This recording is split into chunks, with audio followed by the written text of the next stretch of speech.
Hi, good afternoon, everyone. This is Jay Chenier, your City Council person from District 5. Welcome to District 5. This is our third live chat that we've done. We did last week and then the week before that as well. And I want to welcome everyone. What we're trying to do is bring a little bit of information to you all every week about something that we're working on, particularly that is COVID related. Today, what we're going to do is talk a little bit about teen mental health.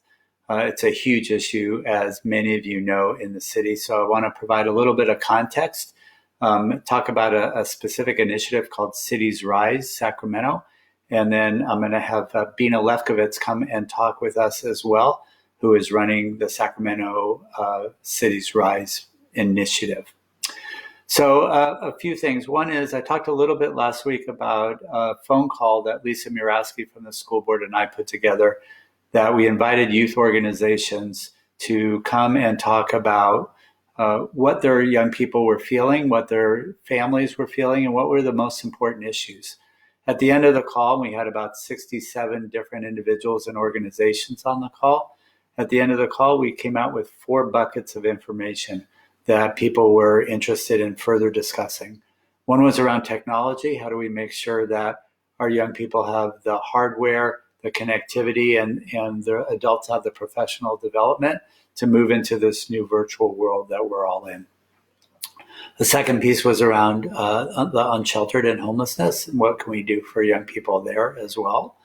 A third piece that we talked about was connectivity. How do we make sure that young people are connected socially to each other and to adults so that they have those relationships that we know are so important. And a fourth piece was really around teen mental health. And I think that was overwhelming for people, saying this is an important issue that we need to talk about, that we need to provide more support for our young people. So we've taken that issue, and we know that there are a lot of pieces that are going on around the city. We horribly had a couple of youth suicides a few weeks ago. That even more catalyzed the issue, I think, for everyone. We know that young people are feeling isolated. We know that they are depressed in some ways. We know that our college or high school seniors are, some of them, devastated by missing prom, by missing graduation, all of those things that really are so important in their lives, life cycle events as they grow up and get older. So what we wanted to do was talk a little bit about the Cities Rise initiative. Cities Rise is a global initiative that is in 5 cities around the world. It's in Bogota, it's in Chennai, India, in Nairobi, in Seattle, and in Sacramento. In Sacramento, it's been going on now for 2 years or so, maybe a little bit more.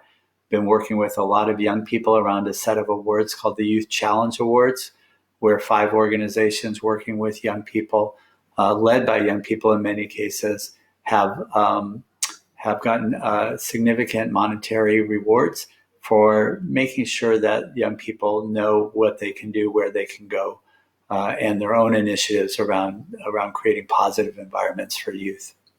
So with that, I want to bring Bina Lefkowitz into the screen here.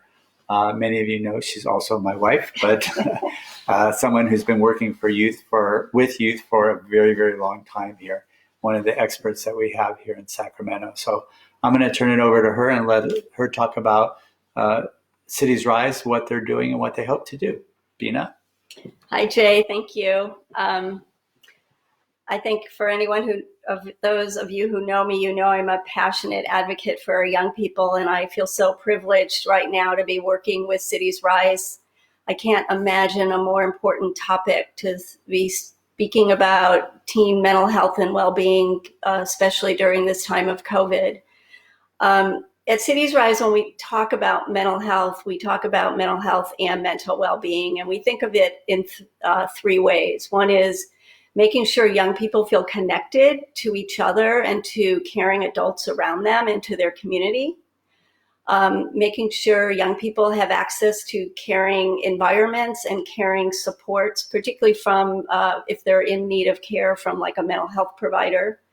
And the third is coping and hope, making sure young people have the ability to gain coping skills and to envision their future and see a sense of hope in the world. And we think young people who possess those three things are more likely to be mentally well and doing well.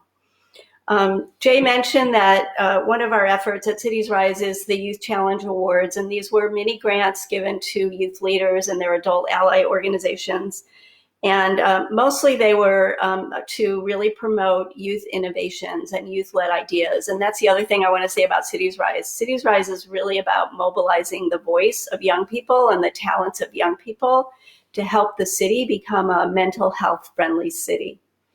And so the Youth Challenge Awards was one way to do that. And one organization called Youth Forward is mobilizing young people to do advocacy, particularly around getting more peer helping support to youth.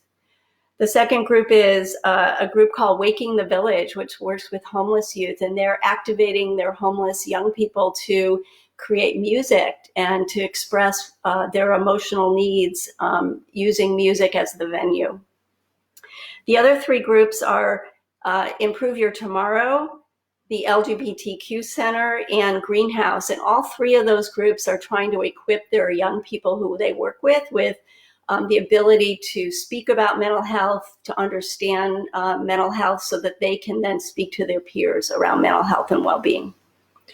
The other initiative we're working on is the city has been doing something called pop-ups, which is a place where young people have been coming like Friday nights, and they get to, this is when, before COVID, when young people were able to play games and get food and build community and have fun together. And there's 28 of those pop-ups. So when COVID hit, we started working with the pop-ups to help them go virtual so that they could still stay connected to their young people. And we're just seeing amazing things happening with young people themselves leading these pop-ups, doing performances on the pop-ups, spoken word and art projects. And so really it's about keeping connected even in a time of physical distancing. And Cities Rise is also trying to connect our mental health providers to these pop-ups to give young people a chance to meet people in the mental health field so that they can get to know them so they're not strangers. So if they need help, they can reach out during a pop-up to say, hey, I need to talk to an adult about something that's bothering me. So we actually provide space in the pop-ups for young people to go sit virtually, if you will, in a quiet room with an adult who they can seek some advice and counseling from. The third initiative we're working on is a survey of young people. This is a global survey, and in Sacramento, we were able to survey about 250 youth. And what we're learning from our young people, and I don't know if Jay's staff can put up the one PowerPoint. Not on this. No, okay. So anyway, what we're hearing from young people, and again, this is our attempt to really listen to what our youth are saying. This survey was the attempt to lift up the voices of our youth. So as Jay mentioned, we're hearing our young people are feeling isolated, they're feeling disappointed, they're feeling afraid, they're feeling very anxious. And so I think that's important to help them validate their feelings. We're currently working with some musicians and other people in the community to help get messages out to young people that they're not alone, that it's okay to feel sad or to feel afraid right now. And then to also help them navigate to find resources. The other thing we learned in the survey is 65% of our youth who responded said they don't know where to get help. They are likely to talk to their peers and their family, but if they actually needed like professional help, or if they needed, if God forbid, they were thinking about suicide, they don't know where the suicide lines are. They don't know where to get mental health support. So the last thing I wanted to share, and we can post this on the Facebook Live later, is we do have a short resource guide that we created that has like 5 to 10 top resources in the community, particularly county funded resources that are places where young people can go. They're really youth-focused resources. There's a group called The Source that provides 24/7 crisis intervention. If a young people calls, they are able to immediately get back to that young person to help them figure out what's going on and what their solutions could be. There's another group called the Youth Help Network, which has amazing resources, both online and virtual, and to help young people. So anyway, our goal is to help young people connect to those resources that they need. So those are some of the things we're doing. We believe young people have the solutions. We all just need to listen to them and support them in helping to create a youth-friendly city. And I think the most important thing we all can do right now is we can all reach out to a young person we know and just check in with them and let them know things will be fine and they're not alone. And if they need to talk, they should definitely reach out. So I'm glad to take questions, and I'd really be interested in hearing from you all about what are you observing in terms of how COVID has affected the youth and families in your communities and yourselves. Great, thank you. I feel like we're in the Big Bang Theory and Fun with Flags. I think there's a number of things, and if people want to write in, we certainly can answer your questions. But I think it's important. We're in the moment right now with COVID where we need to really provide these extra resources and make sure we're communicating with our young people, letting them know where they can go for help and all of that. I think it's also important to build an infrastructure in the city and certainly in the entire region that is youth-friendly, that really prevents us from getting into these situations where young people don't know where to go or who to talk to. Some of those things I think that the city is doing, and we need to really engage the city. We need a youth voice in thinking about what we're doing. So I want to list a few things that we've done over the last year or so that I think are kind of leading both California and the nation in how we become a youth-friendly city. So one of the largest things we did is back in October, with Regional Transit as a partner to the city and a number of the other municipalities around, we started providing free transportation to all young people K-12. It was really an amazing success. The city put in $1 million. We got some additional funds from others, and within the first month, youth ridership had gone up 40%. Month number 2, which was November, another 40% or so year over year increases. In December, we were at about 72% increase over the prior year. And that's at a time when youth are generally not riding public transportation as much because they're not going to school because of the holidays. January and February were even better. January was 106% increase and February was 126% increase. So for that $1 million, what we've been able to do is get tens of thousands of young people's rides on regional transit for free so that they can get where they need to go, whether it be work, whether it be school, or whether it be for social experiences. Really important, and we want to keep doing that. No other city in the country at scale had done what we've done, and certainly the experience and the evaluations will show how positive this has been for young people. It's a win-win. I mean, certainly climate-wise, getting young people out of cars and onto public transit is a good thing. Creating lifetime riders is good for regional transit because at some point they'll start paying, but hopefully keep continuing to ride. It's great for the schools for a couple of reasons. One is you can't teach students if they're not there. Transportation was really signaled as the #1 issue in chronic absences for young people.